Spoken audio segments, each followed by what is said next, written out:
Yeah, so the marathon gameplay reveal happened. I'm sure I know. Yeah, so you took a look. I know there's the extended gameplay reveal, and then there's the short trailer, right? Yeah. So I watched the short trailer. I didn't watch the full thing. And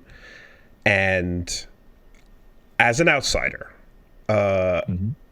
just watching that trailer, I was like, that seems like a cool thing. Yeah. I don't know the source material. I don't know Durandal, and stuff like that. But I'm like, the art style looks cool. I like the use of color. I do like the art style. I think it looks kind of like a futuristic Mirror's Edge kind of thing. Yeah, I enjoy what they're doing with the use of color and the design on the various like characters and the world and the buildings and stuff. I guess a team extraction shooter type game is what the deal is.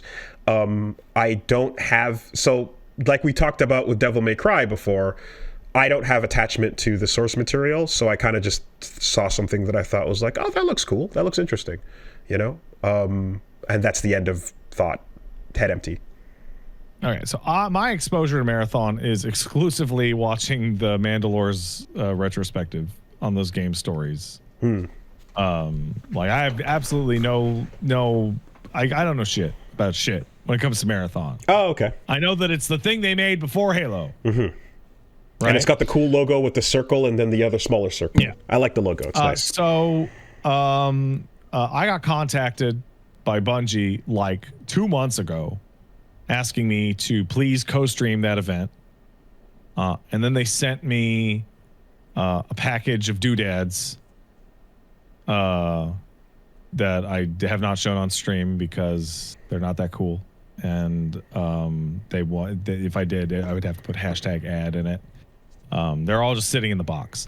The thing of value in the box. Why won't they send me more doodads, says Pat. I don't care about doodads. No, I don't. The thing of value in there was basically a metal plate with the website that I had to go to join their Discord, which was like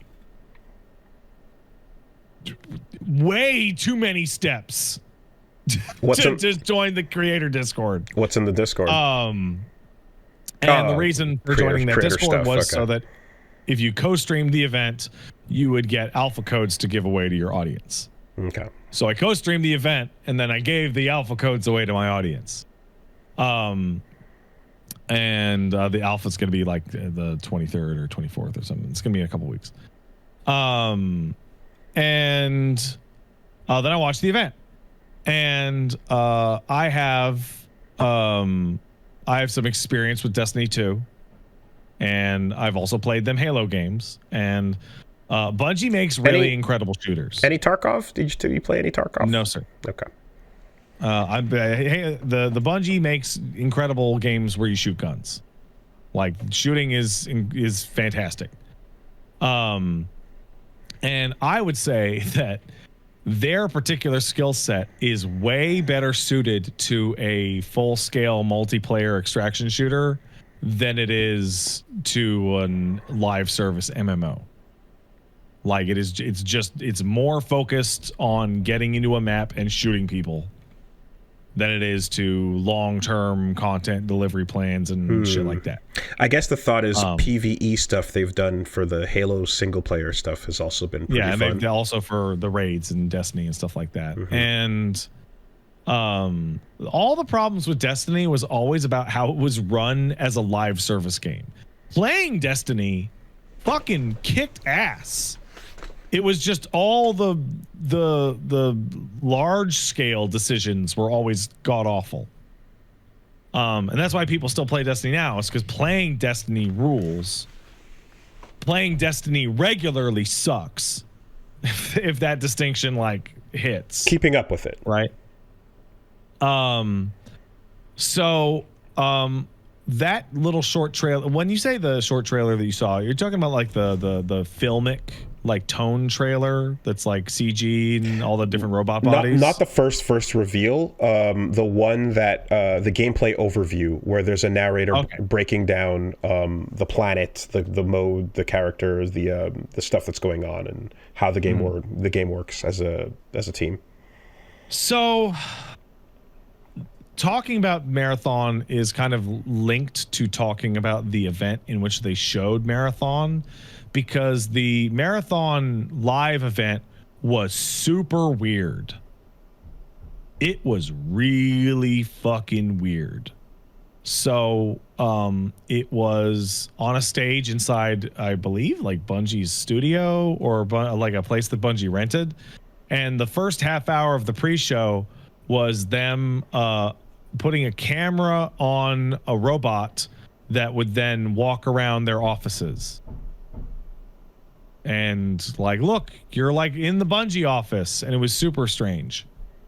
And then the robot, like near the end, like rolled up to the stage, and there was like, well, like kind of like they had their own E3 presentation just for themselves. And the first thing that they showed off was the live studio audience made entirely of Bungie developers that were all there to sit in and cheer when trailers went up and when the devs said funny jokes.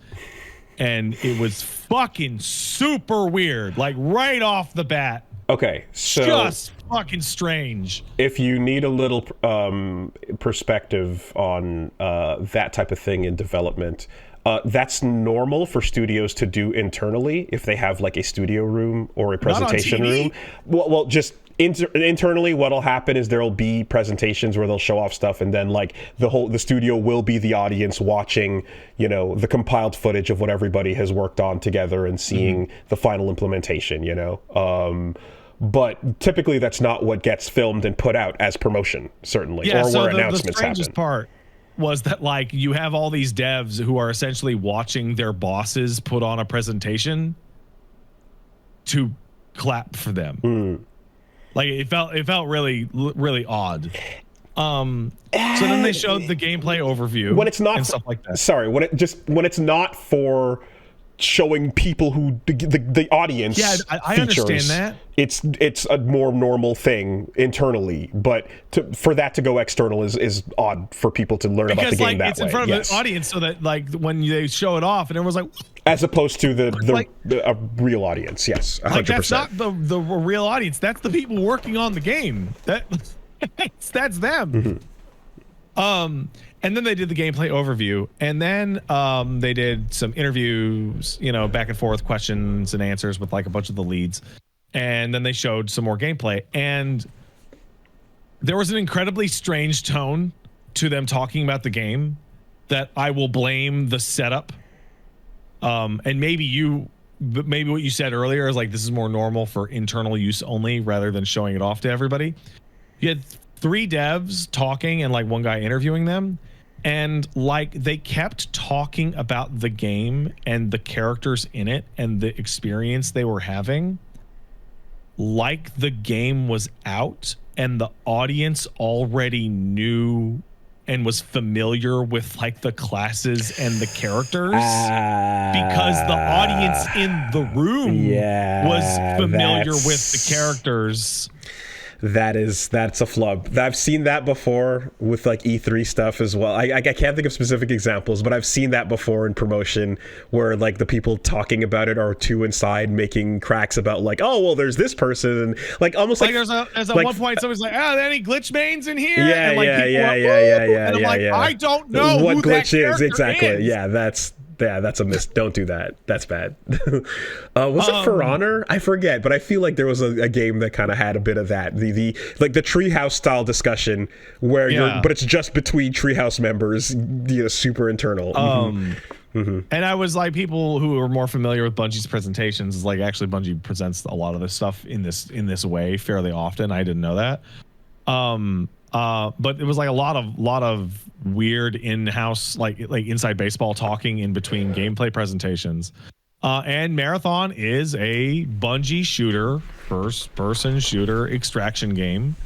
Then they showed off a couple of the classes, and playing the game looks pretty good. Yeah. I have no doubt that it will play well and all that. But there were a couple of details that came out that were like, no.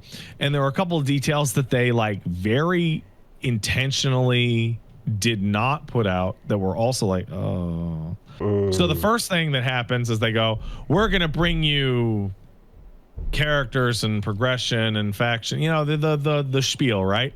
And one of the things that they mentioned was seasonal storytelling, which for me just sucked every ounce of wind out of me and just completely killed any desire I will literally have to play this game ever. Well, isn't that just live service, like storytelling, like Destiny and games like that? So Destiny has the worst seasonal thing of any game, which is they will build levels and encounters and gear out to last 90 days and then delete them after that 90 days is over. Delete them? So you know how Destiny vaults content? Yeah. So what absolutely killed my love of Destiny was not just the sunsetting of the guns. There was what we called the Season of the Worthy, which was focused around saving a very famous character in Destiny called Saint 14. And what you had to do was dive into an area called the Infinite Forest, and you would do these randomized dungeons, and you would go on quests, and you would earn gear, and then you would eventually essentially travel back in time to save Saint 14, and then he would appear in the live game, and then he had quests for you, right? And it was really good. It was a really good quest line that was genuinely excellent. And after the Season of the Worthy, all of those quests disappeared, and now Saint 14 is just in the hub.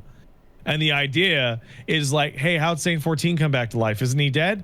And the answer was supposed to be, you had to be there. And then you would go, oh, I guess I should really, really follow the seasons more closely. Okay. And it's the worst. FOMO based like plot progression. Mm-hmm. Shit, what was the thing? And so when I hear that Marathon will have seasonal storytelling, my stomach just went, ugh, like just terrible. Mm-hmm. I guess the second of which. Well, the other thought, I guess, is just so a game like Helldivers that can have like events occur, but there's not much story. Yeah, I mean the Illuminator here. Yeah, they're here. They're being evil. I would imagine that Marathon used to be a single player full on adventure, story, first person, thing. The two of them. So switching it up to a live service extraction shooter means that like story will be minimal, but I guess exist for like little. Who knows? But I imagine the move here is like you kind of sprinkle references to things that people might know or like from the previous games, but overall the narrative is not the main reason you're jumping in because it's a live PvP shooter, So somebody in the chat, thanks Monkey Weed, points out that Guild Wars 2 did this style of seasonal content, and it was such a hated disaster that after 5 seasons of it, they actually retrofitted it as DLC and then made all storylines shit onwards permanent. Like, it's the only game I've ever seen like go, nah, fuck it, go back. And they went back to the old model of just we put it out and it's out. So that seasonal content thing, not very good. So is this Is this kind of like with Rivals, where there's just like, oh, now we're doing the New York City, the Baxter Building, and Dracula. Okay, well now we're moving on to the Hellfire Gala, like that. But right? Imagine it was like for Destiny. Imagine it was like quests and levels and activities. Because missing out on a Rivals event is not a big deal. It's just a cool thing with some costumes and then some lore bits and pages. But overall, I guess it's not like an ongoing. You fucking missed out and you don't understand what you're looking at type of thing. Right. So they did that. And then the next thing they said is like, hey guys, this is a 3-man game. So you'll queue up as a team, and don't worry, for you tough guys out there, you can queue solo if you want into the mode where everyone else is teams of 3.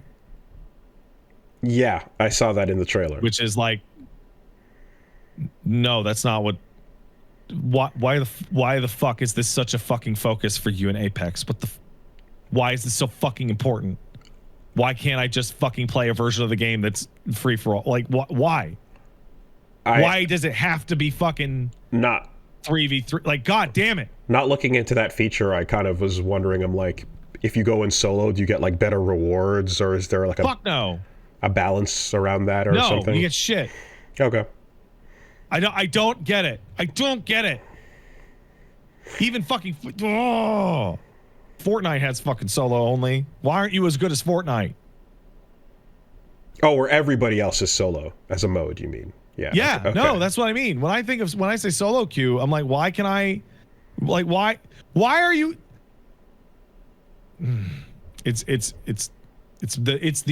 Okay, someone who's listening to this, go back to a podcast where me and Woolie complained about Apex and just listen to that 30-minute rant and just transplant the word marathon onto it, because it's the same exact discussion. Mm-hmm. It's the same discussion.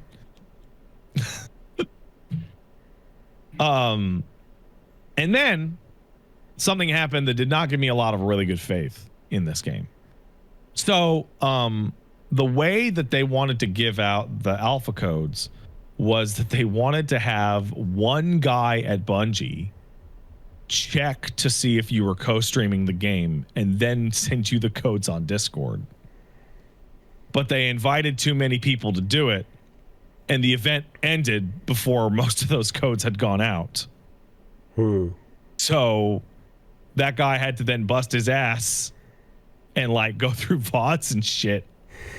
And then I got an email at a later date after asking for it that was the Excel spreadsheet copy pasted into an email. Oh my God. Okay. And I was like, man, is this not a good sign for this live service game? Okay, so the event itself was a fucking mess, right? It sounds like, and I guess the doodads and thingamabobs, not much to them.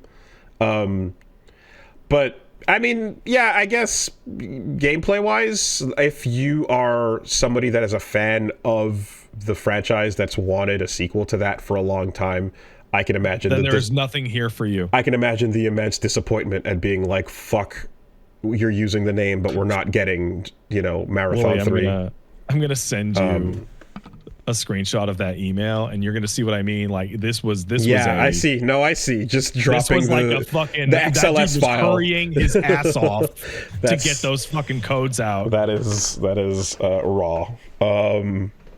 But yeah, but just again, as an an unaware like outsider just kind of looking at it, I was like, oh, that looks like it could be a fun like team thing that totally. And in particular, like I have to say that I'm somebody where like, you'll draw me in with your aesthetic. I'll stick my head around and just be like, oh, what's going on with this? Because like the style looks cool, and then it's like, are there other things that I find cool about that? Are there any other fun that I could have with it? And I did enjoy some Apex for a period of time. Mm-hmm. So there was a detail that they strongly neglected to mention, and then also neglected to mention afterwards when people were asking them, which is, hey, so this game's free to play, right?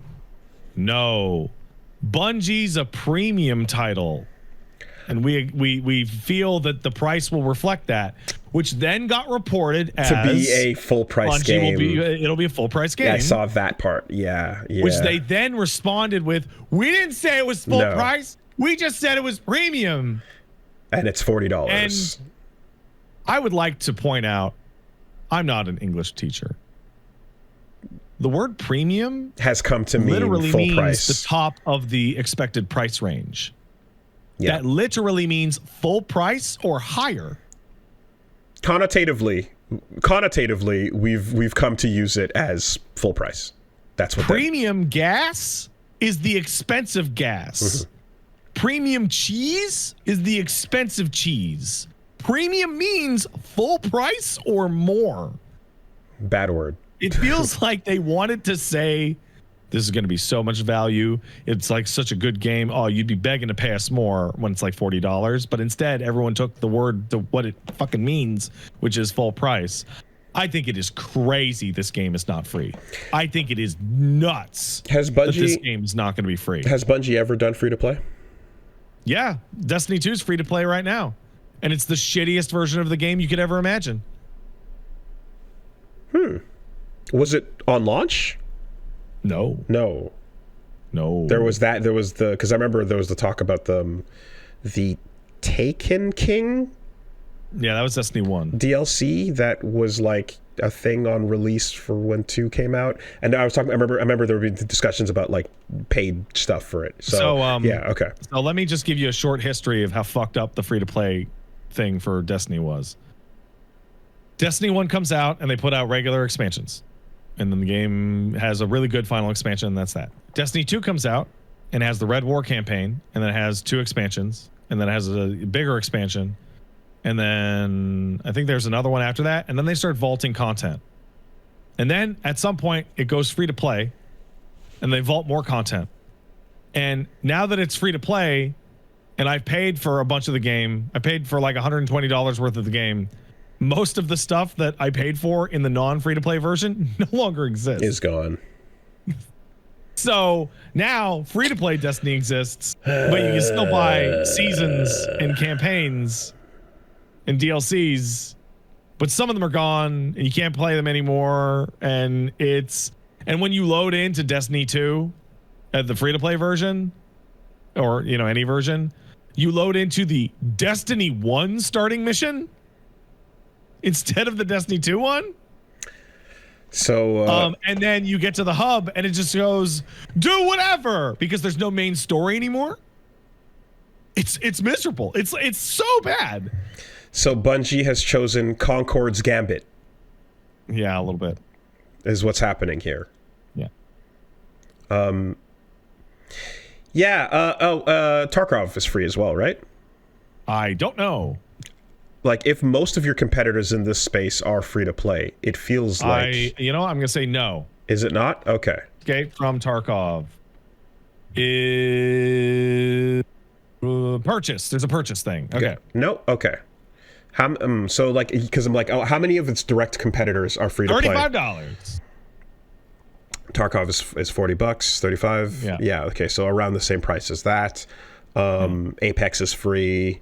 Not the same exact genre, but are there direct competitors in this first-person shooter space that are? There's Tarkov and there's Hunt Showdown that are free and no, they're not free. They're all extraction shooters that are the big boys. Are you pay like $40? Okay, so there's nothing that is like dominating the genre right now that is free to play. No. So then, in that case, they're coming into. Then it makes more sense. Then they're coming in to compete at the same level. Yeah. So then I think that makes a bit more sense if that's what the contemporaries people are saying that Warzone 6 is free. Call of Duty. Is Warzone extraction. But Warzone's battle royale. Yeah. Okay. Whatever. Okay. Interesting. Also, Hunt Showdown also mandates 3-person teams. And I'm like, why is this such a fixation of this genre now? Why is this so important that it is a mandatory thing? Can't you just always have a solo? I don't get it. I don't fucking get balance for solo. How about just don't balance it for solo at all? Just fucking take 2 people away. Okay. I don't know why this is so complicated because chat's doing that.